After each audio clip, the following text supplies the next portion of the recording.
Postpartum depression. बहुत सी ऐसी औरतें हैं जो बच्चा होने के बिल्कुल बाद बहुत अजीब सा रिएक्ट करने लग जाती हैं। कई कई औरतें तो ऐसा भी बोलती हैं कि मुझे ये बच्चा ही नहीं चाहिए, मैं मरने वाली हूँ, मेरे को छोड़ दो। इस तरह का अगर इमोशन आपकी वाइफ बच्चा जस्ट होने के बाद बिहेव करने लग गई हैं तो आपको ये वीडियो अंत तक देखनी चाहिए। नमस्कार, मैं हूँ डॉक्टर नेहा मेहता। मैं क्लिनिकल साइकोलॉजिस्ट हूँ और पिछले काफी सालों से प्रैक्टिस कर रही हूँ। मेरा क्लिनिक हिसार हरियाणा में है। अपनी हर वीडियो के माध्यम से मेरी कोशिश है कि मानसिक स्वास्थ्य से जुड़ी जानकारी आप लोगों तक पहुंच पाए। और इस वीडियो में मैं ऐसे बहुत ही ज्वलनशील मुद्दे पे बात करने वाली हूँ जो बहुत सारे पुरुषों को पता ही नहीं होता है, जो कि है पोस्टपार्टम डिप्रेशन। बिल्कुल डिटेल में इसे समझेंगे और अगर आप चाहें तो ये वीडियो अपनी वाइफ के साथ या और पुरुषों के साथ जरूर शेयर कर सकते हैं।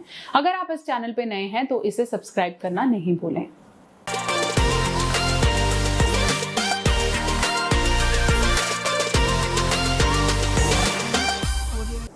तो चलिए हम बात कर रहे थे पोस्टपार्टम डिप्रेशन। बहुत सारी औरतें बच्चा होने के बिल्कुल बाद बहुत अजीब अजीब और बहकी हुई सी बातें करने लगती हैं, जिसे हम पोस्टपार्टम ब्लूज कहते हैं, जो कि बहुत ज़्यादा जेन्युइन है।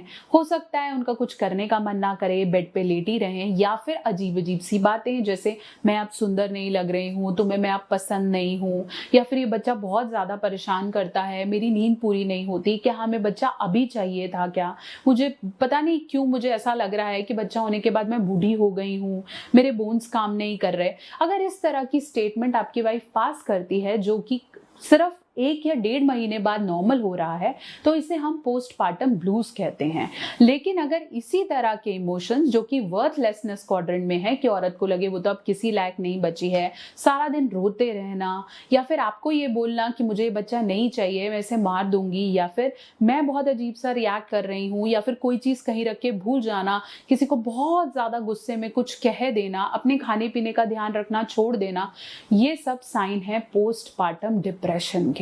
इसे कभी भी इग्नोर नहीं करना चाहिए। ये भी बात समझने की जरूरत है कि इस समय पे माँ किसी भी तरीके की साइकाट्रिक दवाई नहीं ले सकती है, क्योंकि वो बच्चे को दूध पिला रही होती है। ऐसे में साइकोलॉजिकल ट्रीटमेंट मतलब थेरेपीज इसका बेस्ट रिजल्ट देते हैं। अब आप ये बात समझिए कि माँ इससे गुजरती क्यों है। पुरुष बहुत बार ये पूछते भी हैं कि ऐसा क्या हो गया यार, दुनिया की हर औरत कहीं ना कहीं बच्चे को जन्म देती है, ये बार बार इसके ये ड्रामे या नखरे हम सहते थोड़ी ना रहेंगे। यहाँ समझने की जरूरत है कि औरत बहुत सारे anatomical, physiological and psychological changes से गुजरती है। एक औरत की बॉडी में जब एक्चुअली नॉर्मल डिलीवरी या सिजेरियन हो रहा होता है तो उसकी जान का रिस्क रहता है। ऐसे में जब एक बच्चे को जन्म देना उसकी बॉडी के सारे न्यूट्रिएंट्स, सारी पावर को खींच लेता है। कहीं ना कहीं उसे ये फीलिंग जरूर आती है कि वो किसी लायक नहीं बची है, या फिर वो सुंदर नहीं दिख रही है, या फिर अगर हम रूटीन में चेंज लगाएं तो पिछले काफी समय से, मतलब पिछले जो 9 महीने पास हुए उसमें उसको बहुत ज्यादा केयर दी जा रही थी, क्या खाना है, नहीं खाना है, क्या दवाइयां लेनी है, और बच्चा होने के तुरंत बाद वो सारी केयर छोटे बच्चे पर आ जाती है और माँ कहीं ना कहीं बहुत ज्यादा अकेला महसूस करती है।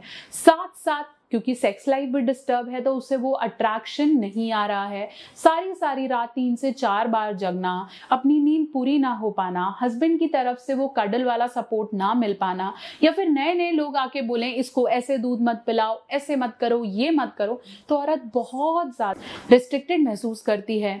आप खुद एज्यूम करिए कि यार आप दिन में 10 काम कर रहे हैं, लेकिन बच्चा होने के बाद अब सारा दिन बेड पे बैठ रहे हैं क्योंकि आपके नीचे टांके लगे हुए हैं, या आपकी बॉडी कहीं ना कहीं कॉम्प्रोमाइज्ड है। वो पहले जॉब पे जाती थी, 10 लोगों से बात करती थी, लेकिन अब सिर्फ कमरे के एक कॉर्नर में है जहां उन्हें 10-50 तरह के खाने को मना कर दिया जाता है और बहुत सारी एडवाइजेस दी जाती हैं, तो औरतें कहीं ना कहीं टूट जाती हैं। ऐसे में आप एक पुरुष हैं, उसका सपोर्ट करना, ठीक है आप साथ नहीं सो सकते, you can not perform sex, लेकिन उनका हाथ पकड़ के दिन में 2 बार उनके पास बैठना, या फिर इस चीज को समझना कि हाँ मैं समझ सकता हूँ, हाँ मैं कहीं ना कहीं तुम्हारे साथ खड़ा हूँ, ये फीलिंग सिर्फ टेम्परेरी है, धीरे धीरे चली जाएगी, ये उसके लिए बहुत बड़ा सपोर्ट होगा। और आप इस बात को सुन के बहुत ज़्यादा चौंक जाएंगे कि इंडिया में 100 में से 90% से ज़्यादा औरतें पोस्टपार्टम ब्लूज को महसूस करती हैं। तो अभी भी आपके पास पूरा टाइम है। अगर कहीं ना कहीं एक नन्हे बच्चे की किलकारी आपके घर गूंजने वाली है तो इन चीज़ों को ध्यान रखें, ताकि आपकी जो गृहिणी है, आपकी जो औरत है, वो इस तरह तरह के डिप्रेशन से ना गुजरें। फिर भी ऐसा कुछ है तो थेरेपी सेशंस, पोस्टपार्टम डिप्रेशन की थेरेपीज अवेलेबल हैं। आप चाहें तो डॉक्टर नेहा मेहता से भी कंसल्टेशन बुक कर सकते हैं www.drnehamehta.com।